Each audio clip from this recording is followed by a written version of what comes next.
중계동 중앙하이츠에 네. 6년 실거주를 했고요. 네. 제가 지금 창동에 삼성 레미안 아파트를 매수하고 싶은데 그 매수 시기하고 네. 그 이제 매수 보유 가치가 지금 음. 중계동과 창동을 비교하고 싶거든요. 아, 네, 알겠습니다. 중계동 일단 중앙하이츠를 매도 후라고 말씀 주셨는데 6년 네. 실거주 하셨고 중앙하이츠를 매도한 다음에 창동 삼성 레미안으로 이제 이주하면 어떨지 미래 가치까지 한번 따져보도록 할게요. 팀장님과 인사 나눠보세요. 안녕하세요, 시청자님. 네, 안녕하세요. 네, 반갑습니다. 네. 시청자님께서 이사를 생각하시게 된 계기가 뭐 집이 네. 좁다거나 아니면 살기 불편하다거나 이런 이유 때문이신가요?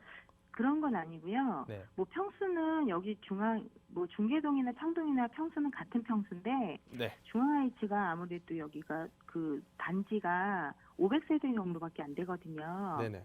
그리고 상승 가치가 그렇게 다른 지역에 비해서 별로 이렇게 여기가 저평가돼 있고 네. 그리고 창동으로 가려고 하는 이유는 창동에 지금 호재가 많기 때문에 제가 이쪽으로 이주를 하고 싶은 것도 있었는데요. 네네. 지금 창동 그 상승 가치하고 중앙하이츠 상승 가치를 보니까 올 봄에만 해도 창동이 상승 가치가 좀 높았는데 지금은 중앙하이츠도 지금 상승 가치가 좀 약간 올라가고 있는 상태라 네. 제가 이걸 그러니까 매도를 약간 지금 생각하고 있는 중이거든요.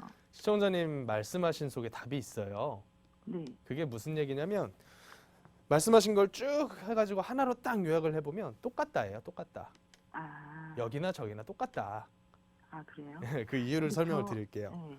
자, 지금 살고 계신 중계동 네. 그리고 창동 이 두 가지 비교를 해볼게요. 네. 자, 중계동이 창동보다 나은 게 뭐가 있어요? 아무래도 이쪽은 네. 그 교육 그렇죠. 은행 교육이 사거리 좋죠. 저희가 은행 사거리가 한 10분 정도 걸어서 10분 정도 네네. 걸리는데요. 아무래도 교육 특구 지역이긴 하거든요. 네, 그것만 말씀하셔도 충분합니다. 어차피 뭐 중계동이 서울의 3대 교육 도시인 걸 모르는 사람은 없으니까. 네. 자, 교육이 좋아요. 그러면 중계동에 있는 그 하이츠 아파트가 창동 삼성 아파트보다 단점은 뭘까요? 그러니까 소규모 아파트이고요. 네. 뭐 그렇게 그다지 크게 단점은 없어요. 단지 규모 네. 마이너스. 네. 자, 그러면 개발에 대한 이슈는 어떨까요? 근데 개발에 대한 이슈는 제가 그 창동은 아무래도 GTX하고 네. 뭐 아레나 공연장이라든지 뭐 여러 가지 호재가 있는데 네. 지금 중계동은 그 동부가 경전철 외에는 그다지 없고요. 그리고 또 은행 사거리하고 여기하고는 또 굉장히 거리상으로는 한 5분 10분밖에 안 되는데 네. 이 가격이 상승 효과도 되게 많이 다르거든요. 길게 말씀하실 필요는 없고 자, 네. 개발에 대한 이슈는 창동이 더 낫다. 네. 중계동보다 이렇게 보시면 될 것 같아요. 그런 제가 볼 때는 자, 쭉 해가지고 어디가 더 조금 낫고 어디가 더 어떤 부분에선 조금 덜하고 이런 것들을 쭉 요약을 해서 네. 이걸 종합적으로 점수를 낸 게 뭐냐면 가격이에요. 네. 자, 지금 가격이 중계동 아파트가 비싼가요? 아니면 저희 창동 아파트가 비싼가요? 창동이 좀 더 비싸요. 자, 창동이 조금 더 비싸. 그러면 얘가 조금 더 우세하다는 거예요. 아. 지금 말씀하신 모든 게 다 여기에 들어가 있어요.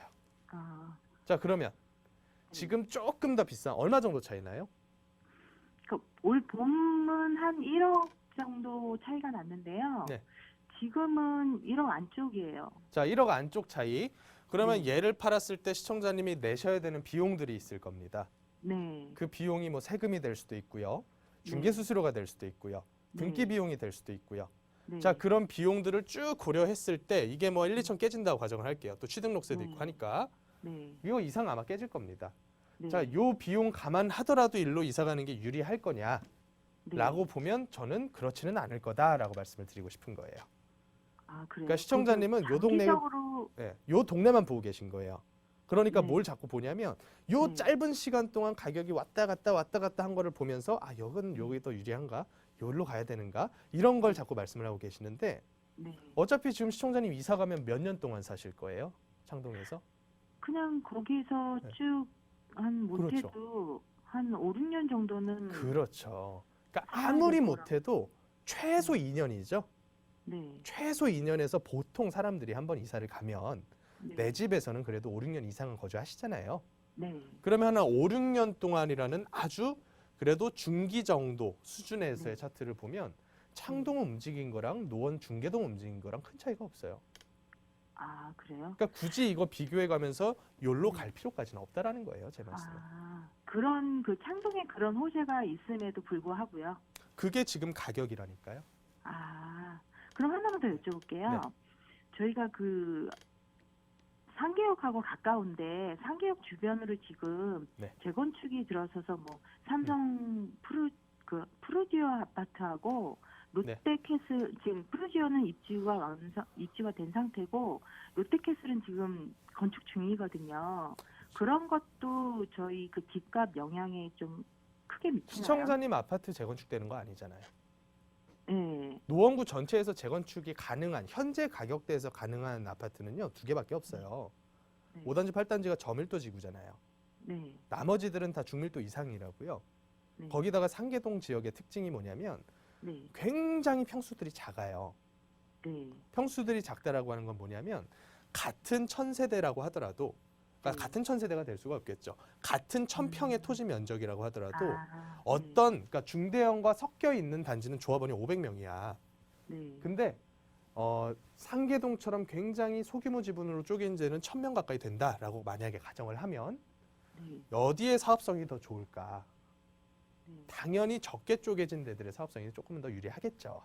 아, 그래서 상계동 쪽은 용적률과 지금 그 동네들의 가격대를 비교를 했을 때 아직까지 중밀도, 그러니까 150% 이상의 아파트들까지 재건축을 본격적으로 추진하기에는 조금 무리가 있다라고 보시면 될 것 같고, 그렇다 손 치더라도 거기 있는 요 권역의 아파트들이 전체가 재건축으로 갔을 때는 효과가 굉장히 큰데 한두 개 단지 재건축되는 것 가지고 효과가 크다라고 볼 수는 없다.